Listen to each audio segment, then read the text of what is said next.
Hey guys, welcome back to my channel से hi to study it's Cheshta Washne. Last video में हम लोगों ने हाई पावर्ड मनी को कवर किया था, जिसकी लिंक डिस्क्रिप्शन में दे रखी है। अगर आपने वो वीडियो अभी तक नहीं समझी है so go and check it out first. इस वीडियो में हम लोग इंपॉर्टेंस ऑफ मनी को कवर करेंगे, जिसके अंदर हम ओवरऑल 6 हेडिंग्स को पढ़ेंगे। So without any further due let us begin with the concept. So if we talk about the first heading, importance of money to the consumer। अब importance है तो हम किस किस तरीके से मनी इंपॉर्टेंस होता है हमारे लिए, कैसे इंपॉर्टेंट है वो हम पढ़ेंगे। तो जिसके अंदर सबसे पहले हम लोग पढ़ेंगे कि मनी कैसे कंज्यूमर यानी कि जो लोग चीजों को कंज्यूम कर रहे हैं, खरीद रहे हैं, उनके लिए इंपॉर्टेंट है। सो सेलर ऑफ फैक्टर सर्विसेज। अब फैक्टर सर्विसेज कौन कौन सी होती हैं? Land, labour, capital and entrepreneurship. तो जो भी सेलर हैं इन फैक्टर सर्विसेज के, वो अपनी सर्विसेज प्रोवाइड करते हैं in exchange of money to earn, मतलब प्रॉफिट अर्न करने के लिए वो अपनी सारी services, land, labour, capital, entrepreneurship, ये चारों सर्विसेज वो in exchange of money provide करते हैं। ठीक है। Prices of goods and services are expressed in terms of money. अब जो भी गुड एंड सर्विसेज हम खरीदने जाते हैं उनकी प्राइसेस मनी की ही टर्म में हमको दिखती हैं। Savings for the consumers are done in the form of money. अब जो भी कंज्यूमर्स हैं, जैसे हम लोग हैं, हम लोग सेविंग्स भी फॉर्म किसकी फॉर्म में? मनी की फॉर्म में करते हैं। तो कंज्यूमर के लिए कैसे मनी इंपॉर्टेंट है कि पहली चीज, जो भी सर्विसेज हमको मिल रही हैं वो इन एक्सचेंज ऑफ मनी मिल रही हैं। गुड एंड सर्विसेज जो हम ले रहे हैं उनकी जो प्राइसेस हैं वो भी मनी की फॉर्म में है, प्लस जो हम सेविंग्स करते हैं वो भी मनी की फॉर्म में है। ठीक।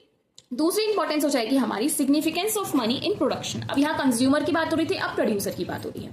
Money is important for producers to take decisions regarding what to produce and how to produce. अब मनी इंपॉर्टेंट इसलिए है प्रोड्यूसर्स के लिए कि मनी नहीं होगा तो जो डिसीजन है कि उनको क्या प्रोड्यूस करना है, कैसे प्रोड्यूस करना है, वो ये नहीं कर पाएंगे। अब क्यों? अब मेरे पास अगर पैसा ही नहीं है तो मैं कितना ही सोच लूं कि मैं इस चीज को प्रोड्यूस करूं, इस चीज की फैक्ट्री लगा लूं, कुछ नहीं हो सकता ना। अब जब मेरे पास मनी होगा तो मैं देखूंगी मेरा बजट कितना है, अपने बजट के अकॉर्डिंग में प्रोड्यूस क्या करना है, कौन सा प्रोडक्ट मुझे फाइनली इन्वेस्ट करना है, उस पर मैं ध्यान दूंगी कि मेरे बजट के अंदर आ जाए। तो व्हाट टू प्रोड्यूस में डिसाइड कर लूंगी। अब व्हाट टू प्रोड्यूस में मैंने सपोज करो अपने बजट के अकॉर्डिंग डिसाइड करा कि मुझे इस पेन को प्रोड्यूस करना है। अब हाउ टू प्रोड्यूस में मैं क्या देखूंगी कि कौन सी टेक्निक यूज करनी है, लेबर इंटेंसिव या कैपिटल इंटेंसिव। अब अगर मेरा बजट कम है तो ऑफकोर्स मैं लेबर इंटेंसिव करूंगी क्योंकि कैपिटल में पैसा ज्यादा जाता है, और अगर मेरा बजट अच्छा है तो मैं कैपिटल करूंगी। तो अगर मनी नहीं होगा तो हम what to produce and how to produce भी डिसाइड नहीं कर पाएंगे, और मनी की वजह से ही हम डिसाइड कर पाते हैं कि हमें क्या प्रोड्यूस करना है और कौन सी टेक्निक से प्रोड्यूस करना है। Money helps producers to guess the demand of the goods and services. अब जो भी डिमांड है गुड एंड सर्विसेज की, वो मनी की वजह से ही पता चलती है।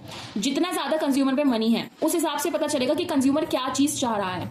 कोई भी एक पर्टिकुलर कंज्यूमर जब उसकी लेवल बढ़ता है इनकम का तो वो लग्जीरियस की तरफ भागता है, तो लग्जीरियस गुड्स की डिमांड ज्यादा होती है। वहीं अगर मिडिल क्लास या फिर पुअर की अगर हम बात करेंगे तो वो लोग नॉर्मल गुड्स पर रहते हैं। तो मनी की वजह से ही पता चल पाता है कि कौन से गुड की डिमांड ज्यादा हो रही है, कौन से गुड की डिमांड कम हो रही है। ठीक है। They provides their goods and services in exchange of money. अब वही जो प्रोड्यूसर्स हैं वो अपने गुड्स और सर्विसेज मनी के ही एक्सचेंज में प्रोवाइड करवाते हैं। हम उन्हें मनी देंगे, वो हमें अपना गुड और सर्विस देंगे। Money also needed them for the investment. अब कोई भी चीज प्रोड्यूस करनी है तो उसके लिए इन्वेस्टमेंट चाहिए। कोई नया बिजनेस या कोई नया प्रोजेक्ट शुरू करना है तो उसके लिए इन्वेस्टमेंट चाहिए। तो इन्वेस्टमेंट किस रूप में होता है? मनी के ही रूप में होता है। आई होप ये दोनों हेडिंग्स आपको समझ आई। अब नेक्स्ट हेडिंग हमारी हो जाएगी कि इंपॉर्टेंस इन डिस्ट्रीब्यूशन। हमने कंज्यूमर के लिए पढ़ लिया, प्रोड्यूसर के लिए पढ़ लिया। अब हम पढ़ेंगे कि जो डिस्ट्रीब्यूशन हो रहा है, अब किस चीज का? इनकम डिस्ट्रीब्यूशन या फिर प्रोडक्ट डिस्ट्रीब्यूशन। अब factor of production needs to be combined and together to be use to produce goods and services. अब जो हमारे फैक्टर ऑफ प्रोडक्शन होते हैं, कोई भी चीज का प्रोडक्शन करने के लिए, मतलब for producing goods and services, उन सबको कंबाइन होना पड़ता है और एक साथ यूज करना पड़ता है, जिसकी वजह से क्या होता है? डिस्ट्रीब्यूशन की प्रॉब्लम अराइज हो जाती है। This gives rise to the problem of distribution, कि अब जो प्रोडक्ट बनकर आया उसको किन किन पार्ट ऑफ द सोसाइटी में डिस्ट्रीब्यूट करना है, या फिर जो इनकम डिस्ट्रीब्यूट करनी है for the factor of production जो भी हमने यूज करे उनके लिए, वो कैसे डिस्ट्रीब्यूट की जाएगी। तो ये प्रॉब्लम अराइज हो जाती है। ठीक है। The factor payments. अब फैक्टर पेमेंट्स जैसे हमारा रेंट हो गया, वेजेस हो गए, सैलरी हो गई, तो ये जो हमारी फैक्टर पेमेंट है वो भी हम मनी के रूप में ही देते हैं। तो एक तो ये बहुत बड़ी इंपॉर्टेंस है कि जो distribution of the factor payments है वो भी मनी के रूप में है।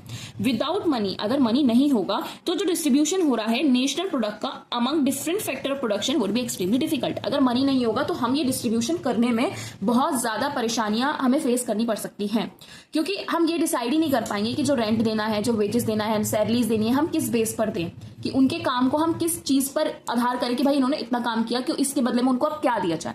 तो without money this will be extremely difficult. Money है इसलिए हम आसानी से ये चीज कर पाते हैं। तो आई होप आपको डिस्ट्रीब्यूशन में कैसे इंपॉर्टेंट है ये भी आपको समझ आया। Next, trade. Significance of money in trade, trade में मनी कैसे इंपॉर्टेंस अपनी निभाता है। The use of money has simplified the exchange system, जो हमारा एक्सचेंज यानी कि बार्टर सिस्टम चलता था ट्रेड में, कि मैं अगर आपको एक पेन दे रही हूँ आप उसके बदले में मुझे एक पेंसिल दे दो, मैं आपको गेहूं दे रही हूँ आप उसके बदले में मुझे कोई दाल दे दो, ठीक है। तो ये जो हमारा एक्सचेंज सिस्टम चलता था वो बहुत डिफिकल्ट था। क्यों था, कि आप अलग से प्रॉब्लम्स में भी पढ़ते हो कि बार्टर सिस्टम की एक सबसे मेजर प्रॉब्लम क्या होती है कि हम ये नहीं पता लगा पाते थे कि एक पर्टिकुलर चीज के बदले हमें कितनी चीज दूसरे को देनी है। अब मुझे नीड दाल की नहीं है बट आपके पास खाली दाल ही है, तो आप इन एक्सचेंज ऑफ गेहूं मुझे दाल ही दोगे या कुछ और दोगे। तो ये वाली सारी प्रॉब्लम्स जो है मनी के आने से बहुत सिंप्लीफाई हो गई, सिंप्लिसिटी इस रूल में आ गई। And promoted both domestic as well as international trade. Money के आने से हमारा जो डोमेस्टिक ट्रेड होता है, मतलब इन अ पर्टिकुलर कंट्री जो ट्रेड हो रहा है, और इंटरनेशनल एक कंट्री का दूसरी कंट्री से जो ट्रेड हो रहा है, दोनों में ही बहुत ज्यादा प्रमोशन आया। क्योंकि पहले जो इंटरनेशनल ट्रेड होता था वो मनी से पहले जब तक मनी नहीं आया था तब तक होता ही नहीं था। ये समझ लो आप, मनी के आते ही हर चीज में बहुत सिंप्लीफिकेशंस आई और बहुत ज्यादा डेवलपमेंट भी आया। Money has promoted exchange trade and commerce to a great extent. Money की वजह से जो भी हमारा ट्रेड एंड कॉमर्स है उसमें बहुत ज्यादा अच्छा डेवलपमेंट आया, एक ग्रेट एक्सटेंट तक मनी हमारी इंटरनेशनल ट्रेड को, ट्रेड एंड कॉमर्स को लेकर गया है। नेक्स्ट हेडिंग हमारी आ जाती है इंपॉर्टेंस इन कैपिटल फॉर्मेशन। अब कैपिटल फॉर्मेशन में मनी की क्या इंपॉर्टेंस है। कैपिटल फॉर्मेशन का बेसिकली मतलब होता है कि एक पर्टिकुलर इंडिविजुअल कितनी कैपिटल अपने लिए फॉर्म कर रहा है, अपनी फैमिली के लिए फॉर्म कर रहा है। So capital formation refers to the process of adding to the stock in capital. मतलब ये पर्टिकुलर जो प्रोसेस है कि कैसे कैसे हम अपना कैपिटल का स्टॉक बढ़ा रहे हैं उसको हम बोलते हैं कैपिटल फॉर्मेशन, ठीक है। This requires increase in investment. अगर मुझे कैपिटल बढ़ानी है तो मुझे इन्वेस्टमेंट भी ज्यादा करना पड़ेगा, और इन्वेस्टमेंट बेसिकली क्या है, मनी। तो money is involve in all three stages. मतलब ये भी जो स्टेजेस हैं इन्वेस्टमेंट की, क्या क्या, कि पहले हम सेविंग करते हैं, देन बोरोइंग करते हैं, देन इन्वेस्टमेंट करते हैं। इन तीनों में ही मनी इन्वॉल्व होता है। सेविंग्स भी मनी के रूप में है, बोरोइंग्स भी मनी के रूप में है, एंड इन्वेस्टमेंट भी मनी के रूप में है। तो अगर मुझे कैपिटल फॉर्म करनी है तो मुझे इन्वेस्टमेंट करना होगा, और इन्वेस्टमेंट में क्या है, मनी, ठीक है। तो इस तरीके से यहाँ पर मनी भी इंपॉर्टेंट है। लास्ट हो जाएगा हमारा इंपॉर्टेंस इन पब्लिक फाइनेंस। अब पब्लिक फाइनेंस हम क्या समझते हैं, जो भी गवर्नमेंट एक्सपेंडिचर एंड रेवेन्यू कर रहा है वेलफेयर करने के लिए हम सबका, उसमें आ जाता है हमारा पब्लिक फाइनेंस। तो money is of a great help in the field of public finance. Public finance में भी मनी ने बहुत हेल्प करी है।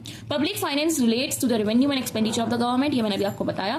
Taxes, fees, fines and other forms of revenue, मतलब जो भी अदर फॉर्म्स है रेवेन्यू की, टैक्सेस हो गया, फीस हो गया, फाइन्स हो गया, इनके अलावा भी बहुत सारी फॉर्म्स हैं जिनके थ्रू गवर्नमेंट हमसे रेवेन्यू लेता है, मतलब अपना खर्चा निकालता है कि कैसे उसको, उसके पास पैसा आए, गवर्नमेंट के पास पैसा आए और वो हम पर खर्च करे, ठीक है। तो वो सारी चीजें इन टर्म ऑफ मनी ही दी जाती हैं। अब आप सोचो, टैक्स के रूप में क्या आपने कभी ज्वेलरी दी है? टैक्स के रूप में क्या आपने अपनी कोई कार, अपनी कोई प्रॉपर्टी दी है? नहीं। हम हमेशा टैक्स के रूप में पैसा ही देते हैं, फीस के रूप में पैसा देते हैं, फाइन के रूप में पैसा देते हैं, और जितने भी अदर फॉर्म्स है ना रेवेन्यू की, गवर्नमेंट के, उन सब में हम पैसा ही देते हैं। So money is also very important for public finance. यही 6 हेडिंग्स हमको पढ़नी थी। आई होप आपको 6 की 6 मतलब 6 ये समझ में आई। स्टिल कोई चीज कहीं पे क्लियर नहीं हुई, कोई डाउट है, you can ask in the comment section. I will definitely try to clear them. बाकी वीडियो अच्छी लगी तो लाइक करना, शेयर करना, सब्सक्राइब करना, अपने दोस्तों को भी बोलना कि चैनल को जरूर चेकआउट करें, यूजफुल लगता है तो please subscribe guys. Thanks for watching. Next video में हम लोग पढ़ेंगे kinds of money. So stay tuned. Thanks for watching.